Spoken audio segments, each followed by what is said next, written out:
Este médico peleó por los derechos humanos, intentó llevar la salud a las personas más necesitadas, sin saber que luchar por la vida lo haría perder la de él. Joaquín, siendo tan solo un niño, ve a su padre como un héroe, pues es el gran Héctor Abad Gómez, un médico, catedrático y defensor de los derechos humanos que fue asesinado por paramilitares por exigir la salud pública. Este hombre marcó silenciosamente nuestra historia y hoy veremos su vida desde los ojos de su hijo Joaquín, un pequeño, curioso, sumamente interesado por la lectura y profundamente inspirado por el ser humano que es su padre.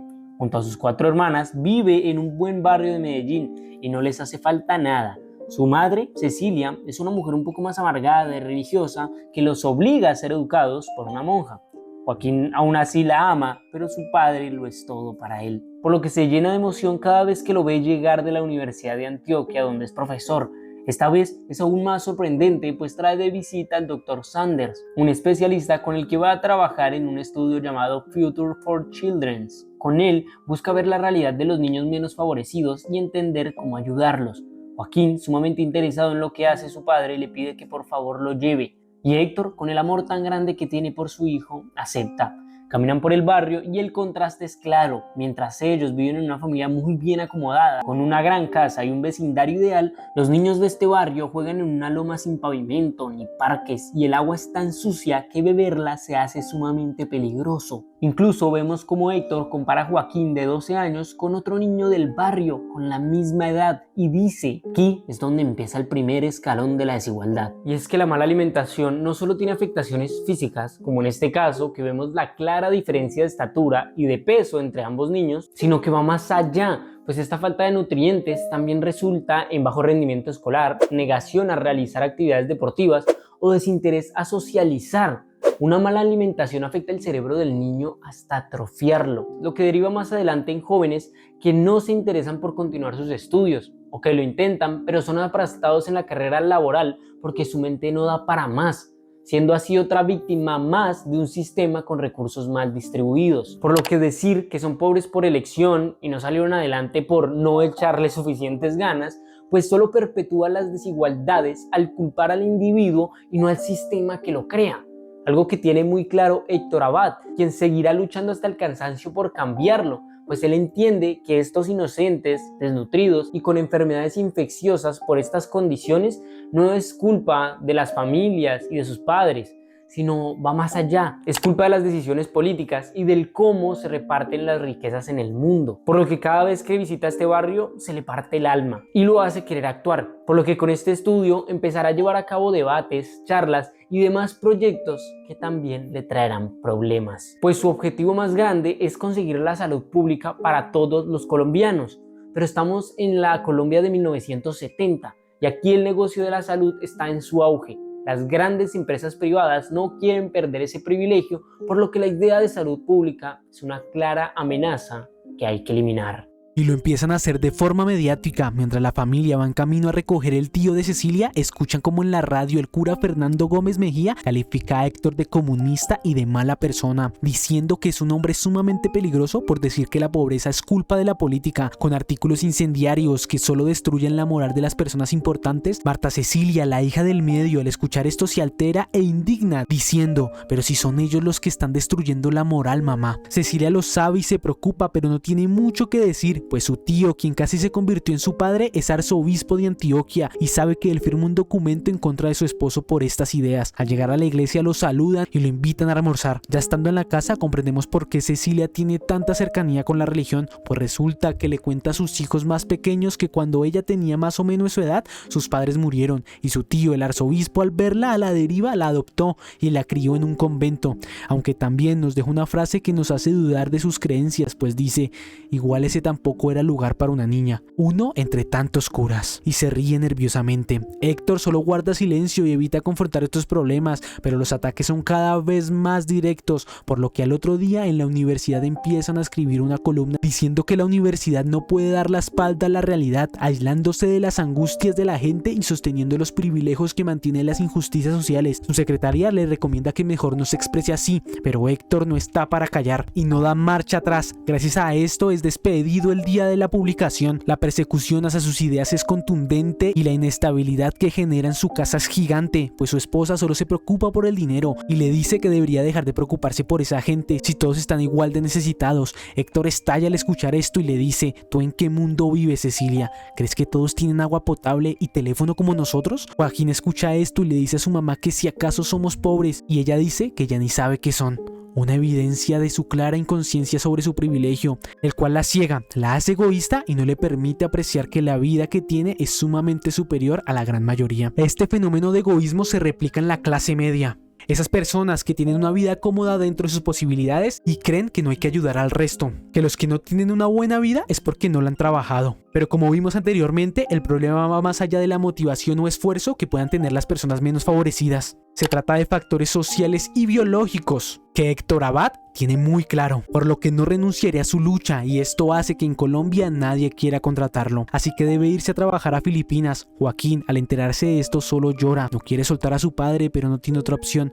Justo antes de partir, le dice que les dejará una casetera con la que podrán reproducir y grabar audios donde se cuente lo nuevo que les vaya pasando. Esto suaviza el dolor de la despedida y empieza un nuevo camino para la familia Abad. Durante años enteros se comunican todo por medio de cassettes, con las ansias de poder reencontrarse. Llegan las vacaciones y Joaquín es sin duda el más feliz, pues su padre vuelve. La emoción es gigantesca y aumenta cuando les dicen que al otro día irán de paseo a Cartagena. Todas las hermanas en carro y Héctor y Joaquín en avión. Sin duda el favorito, aunque su padre lo hace por algo más.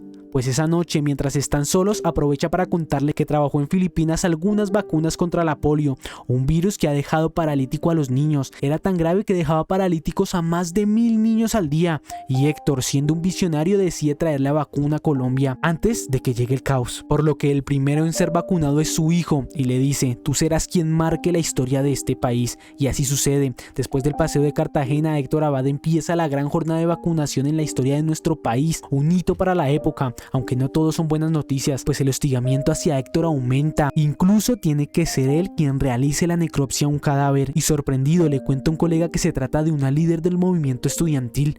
Las cosas se están poniendo más peligrosas en la calle, y en casa cae otra mala noticia, pues resulta que se enteran de que su hija Marta Cecilia, con tan solo 16 años, tiene cáncer en la piel. Debe informarle a todos sus hijos menores y le parte el alma tener que decirlo. Pero les pide fortaleza, lo más difícil de tener en un momento como estos. Incluso nace el primer nieto de la familia, pero ni ese suspiro de alegría calma la zozobra de ver caer a la pequeña Marta Cecilia. Se le ve cada día más débil, con la mirada agotada, y unas semanas después, en una noche fría, está más grave que nunca. Su padre rápido intenta ponerle una inyección para ayudarla. Se le ven los nervios y grita a su hija mayor por no esterilizar la aguja. Baja desesperado. Joaquín lo mira con angustia, y mientras él intenta controlar sus nervios, llega su esposa y le dice: ya nada importa, y lo abraza. Viajamos a 1983. Joaquín, ya con 25 años, tiene un total descontrol en su vida. Ha pasado del niño curioso y entusiasmado a un hombre desmotivado y sin propósito. Esta pérdida de sentido en su vida le hace cometer locuras como conducir borracho a toda velocidad. Junto con su amigo ríen y bromean hasta que de repente atropellan a una mujer mayor. Joaquín, de inmediato preocupado, se baja, la ve y la sube rápido para llevarla a un hospital. El médico le informa que este accidente mínimo lo llevará a la cárcel, aunque el médico sabe que su padre es el gran Abad Gómez y le puede hacer el favor de reportarlo como loco y meterlo en un manicomio. Joaquín acepta con tal de que su padre no se entere, pero ya estando en el sitio no puede soportar ni un día. Estar lleno de estas personas lo desespera y decide llamar a su papá para que lo saque de allí. Héctor, sumamente decepcionado, le muestra a su hijo la gravedad de su error, aunque también mueve sus contactos y lo dejan libre. A los meses vemos cómo ha ayudado a la señora en todo su tratamiento y a su familia con empleo y educación. Ella se ve profundamente agradecida con Héctor, pero Joaquín parece no haber aprendido la lección. Aún su mirada es perdida y desinteresada. Incluso acompañando a su padre a visitar a uno de los alumnos que fue asesinado por los paramilitares, de vuelta le reprocha por esa preocupación. Le dice que ahora se preocupa más por los problemas de los demás que por los de su familia. A lo que Héctor responde: ningún problema es solo de los demás. Una frase sumamente poderosa, pues nos explica en pocas palabras la clave de empatizar y también lo importante que es, ya que el ser humano es sociable por naturaleza, necesita de un grupo para sobrevivir. En un principio era suficiente con las personas que nos rodeaban, con nuestra manada o familia. Pero ahora estamos cada vez más conectados. El estar organizados por naciones y regirnos por leyes nacionales e internacionales nos ha hecho depender cada vez más de personas que parecen estar lejos. Dependemos de los políticos, por ejemplo, de los empresarios, de quienes votan por esos políticos y de quienes hacen poderosos a esos empresarios. Somos ahora un engranaje donde si uno falla, todo empieza a desmoronarse. Héctor, por ejemplo, comprende esto a la perfección y por eso se enfocó tanto desde un principio en la niñez. Él sabe que los problemas en la infancia, que parecen solo afectar a esa comunidad o a esas familias, realmente derivan en consecuencias graves que hunden a toda la sociedad. En este caso, el niño con hambre podríamos decir que es problema de él y de su familia, que seguramente tomó muchas malas decisiones como para llegar ahí. Pero cuando sea grande y se haya convertido en un criminal por la falta de oportunidades, ahí sí nos daremos cuenta que no solo era problema de aquella familia, porque resulta que al final las consecuencias nos afectarán a todos. Por eso la frase "ningún problema es solo de los demás" nos ayuda a ver esta realidad, a fijarnos en los problemas de los niños, de las comunidades marginadas y hasta de los países lejanos, entendiendo que las consecuencias de lo que les pase las asumiremos todos. Un concepto que pronto irá interiorizando Joaquín, pues mientras van de vuelta, su padre intenta explicárselo, le intenta dar a entender por qué la preocupación de los demás, pero Joaquín, ya harto y abrumado de no entenderse, le grita que lo deje en paz. Realmente está perdido, por lo que su padre no insiste más y se duerme, mientras que él acelera. Poco a poco empieza a pisar el acelerador, la velocidad aumenta y el carro va de un lado al otro. Parece que estuviera perdiendo el total control y aquí hay un punto muy simbólico, y es que aquel carro y el cómo se mueve de un lado al otro es la representación fiel a su vida. Va a toda velocidad, sin rumbo y pronto tendrá que frenar en seco. Y así lo hace. Su vida, después de frenar y darse cuenta de su realidad, le da un giro completamente y se va a vivir a Italia. Allí conoce a una chica también de Colombia y empieza un romance. Todo parece tomar rumbo hasta que una noche recibe una llamada. Su padre será obligado a jubilarse y tiene que irse ya mismo para Bogotá. Joaquín, preocupado pero feliz de volver a ver a su padre, llega.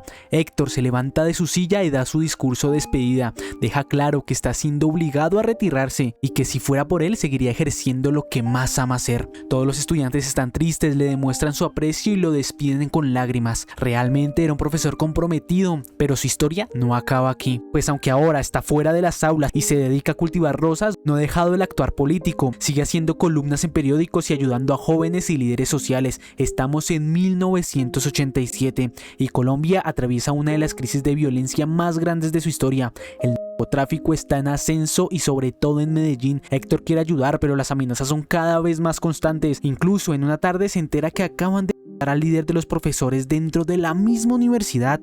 Esto le parte el alma, por lo que se dirige a la universidad. Allí va los compañeros reunidos y el ataúd entre la multitud y los gritos. Vemos sus ojos de dolor. Joaquín lo acompaña y lo ayuda a salir de la turba que cada vez se pone más agresiva. Al otro día, mientras comen, hablan del tema. Toda la familia está preocupada por la vida de Héctor. Saben que se está ganando enemigos muy peligrosos, pero él responde: si a mí me matan por lo que hago, ¿no sería una muerte hermosa? Todos de inmediato se molestan con él por decir eso. Le dicen que mejor deje de hacerse el mártir, pero Héctor sabe que esto es más que hacerse el mártir. Se trata de compromiso con la gente, por lo que, motivado por el asesinato de su colega, decide lanzarse a la alcaldía de Medellín. En una rueda de prensa dice explícitamente que los paramilitares solo quieren callarlos, que son una fuerza en crecimiento que nadie es capaz de señalar y que atenta contra todo el país. Joaquín lo escucha atento y de inmediato se desmorona. Sabe lo peligrosas que acaban de ser sus palabras y el miedo lo consume. Esta zozobra solo aumenta cuando un viejo amigo, que ahora es periodista, se acerca para hablarle a él y a su padre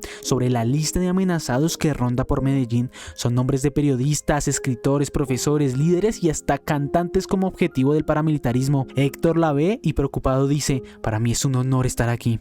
Sus convicciones son realmente fuertes, pero las de su familia no, y ellos realmente temen por él. Esa misma tarde, mientras toman un café, su esposa se lo expresa, pero Héctor, intentando no darle mucha importancia, se va al homenaje del profesor asesinado. Se despide y arranca con su colega. Conforme van llegando, notan que no hay casi gente y de repente se acerca una moto a toda velocidad y le disparan, acabando con su vida. Su esposa e hijos se enteran y van corriendo para ver si es cierto. Lo ven y está ahí tirado. Es una escena desgarradora. Su hijo grita mientras todos lloran. Todos sus hijos están desesperados y su esposa solo dice: ¿Cómo pueden acabar con la vida de alguien tan bueno? Sin duda, una película sumamente interesante que rescata a estos héroes silenciosos, a estas personas que marcaron la historia de nuestro país, pero asimismo fueron borrados de ella. Estoy seguro que la mayoría no conocía quién era Héctor Abad Gómez y la importancia y la lucha que había llevado a cabo sobre nuestro país.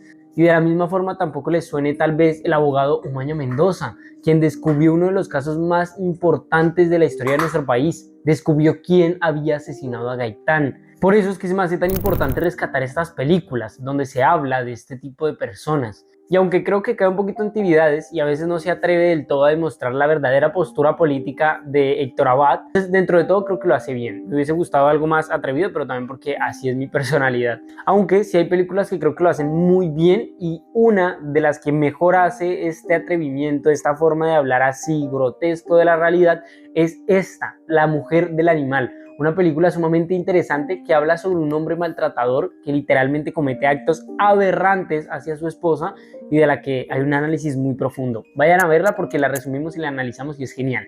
Y por aquí les voy a dejar otra película igual de interesante y sumamente buena. Gracias por ver y espero que lo hayan disfrutado.